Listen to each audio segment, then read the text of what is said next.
We're building a tiny home on this 20-foot trailer. Now that the wall framing is all finished up, we're going to build the loft. We're using the scrap wood that came off the trailer and cutting it down to 2x6s and installing it onto the walls 6.5 feet high. This will give us about 4 feet in the loft, which is plenty for a tiny home because it's only made to sleep. We installed the 2x6s every 16 in center, then added a joist hanger to each one to make sure it's nice and rigid. And the reason we're installing the loft before installing the roof framing is to keep the walls from bowing out and also give us something to stand on while we install the ridge beam.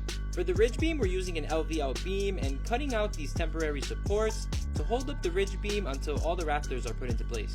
We screwed the temporary supports on both sides of the tiny home, then cut the ridge beam to size and carried it into the tiny home.